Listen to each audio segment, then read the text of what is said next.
ఒక్కసారి కొమ్మూరి గోల్డ్ కి కాల్ చేయండి. తాకట్లో ఉన్న మీ బంగారాన్ని విడిపించి మార్కెట్ ప్రైస్ కి వాళ్ళు కొనుక్కుని మిగతా డబ్బులు మీకు ఇచ్చేస్తారు. హలో అండి, అందరికీ నమస్కారం. 5 రాష్ట్రాల ఎన్నికలకు నేషనల్ ఎలక్షన్ కమిషన్ ఎన్నికల షెడ్యూల్ ప్రకటించింది. ఈ 5 రాష్ట్రాల్లో అంటే పశ్చిమ బెంగాల్, తమిళనాడు, కేరళ, అస్సాము, పుదుచ్చేరి. అస్సాము, పుదుచ్చేరి ఏమో కేంద్రపాలిత ప్రాంతాలు, మిగతాయి కూడా స్టేట్ హోదా ఉన్నటువంటి ప్రాంతాలు. ఈ 5 రాష్ట్రాల ఎన్నికల్లో కీలకమైన ఎలక్షన్ పశ్చిమ బెంగాల్ ఎలక్షన్. పశ్చిమ బెంగాల్ ఎలక్షన్లో తృణమూల్ కాంగ్రెస్ వర్సెస్ బీజేపీ హోరాహోరీ పోరు ఉంటుంది. 2021లో పశ్చిమ బెంగాల్ ఎలక్షన్ 8 ఫేజుల్లో జరిగింది. కానీ ఈసారి మాత్రం కేవలం 2 ఫేజుల్లో ఎలక్షన్ నిర్వహిస్తున్నారు. ఏప్రిల్ 13, ఏప్రిల్ 23 ఈ 2 రోజుల్లో కూడా పోలింగ్ జరగబోతూ ఉంది. మే 4న రిజల్ట్ రాబోతూ ఉంది. మొత్తం పశ్చిమ బెంగాల్లో 294 సీట్లు ఉన్నాయి. ఇప్పుడు 5 రాష్ట్రాలకు ఎన్నికలు జరుగుతున్నాయి కదా, 5 రాష్ట్రాలకి కలిపి 17 కోట్ల మంది ఓటర్స్ ఉంటే ఒక్క పశ్చిమ బెంగాల్లోనే 9 కోట్ల మంది ఓటర్లు ఉన్నారు. చూడండి పశ్చిమ బెంగాల్ ఎంత కీలకం. పశ్చిమ బెంగాల్లో ఖచ్చితంగా పాగా వేయాలని బీజేపీ ఎప్పటి నుంచో అనుకుంటుంది. 2021 ఎలక్షన్లో కూడా తీవ్రమైనటువంటి ప్రయత్నం చేసింది. తీవ్రమైన ప్రయత్నంలో బీజేపీ కొంత సక్సెస్ కాగలిగింది. 77 సీట్లని సాధించగలిగింది. అంటే 294 సీట్లలో 77 సీట్లు అనేది మీకు చిన్నగా కనిపించవచ్చు. కానీ అంతకుముందు బీజేపీ కేవలం 3 అసెంబ్లీ స్థానాలు మాత్రమే ఉన్నాయి. 2016 నాడు జరిగినటువంటి ఎలక్షన్స్లో బీజేపీ నామినల్ ఇక్కడ 3 నుంచి 77 స్థానాలు గెలవగలిగింది.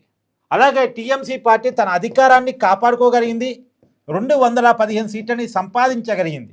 తృణమూల్ కాంగ్రెస్ పార్టీ తన అధికారాన్ని 3సారి 2021లో కాపాడుకోగలిగింది.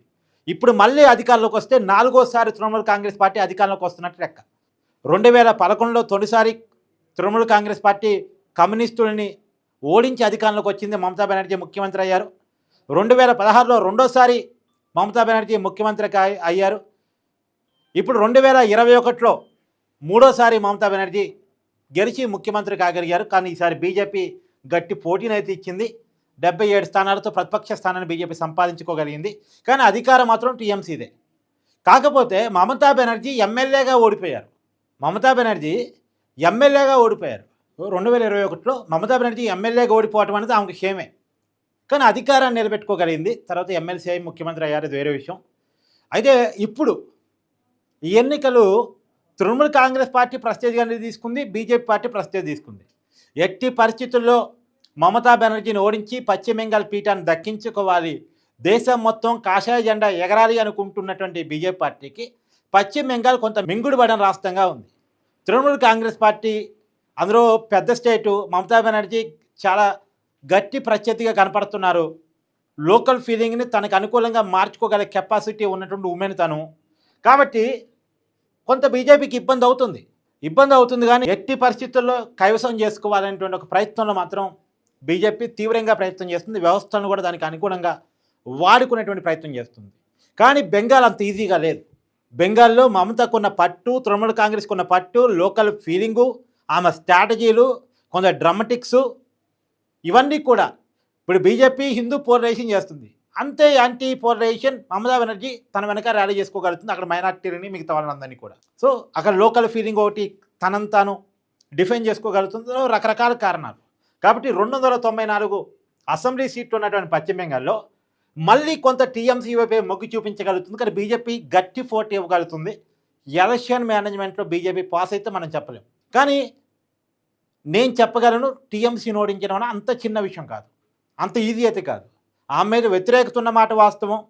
కాకపోతే బీజేపీ దాన్ని ఎన్నికేజ్ చేసుకోవటానికి తిప్పలబడుతుంది. కానీ అక్కడ లోకల్ ఫీలింగ్ ముందు, మమతా చేస్తున్న క్యాలిక్యులేషన్స్ ముందు బీజేపీ కొంత ఇబ్బంది పడుతోంది. అయితే అక్కడ మొదటి నుంచి బలంగా ఉన్న కమ్యూనిస్టులు, కాంగ్రెస్ వీళ్ళంతా నామినలే.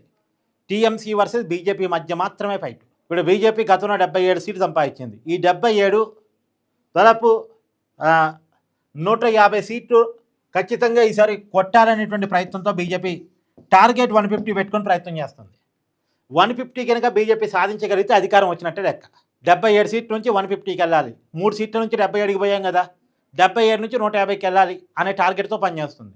కేంద్రీకరించి పనిచేస్తుంది 150 సీట్ల మీద. మరి ఎంతవరకు సక్సెస్ కాగలిది అనేది చూద్దాం రాబోయే కాలంలో. కానీ ఇప్పటికీ కొంత మమత వైపే ఉంది ఎలక్షన్ మూడ్.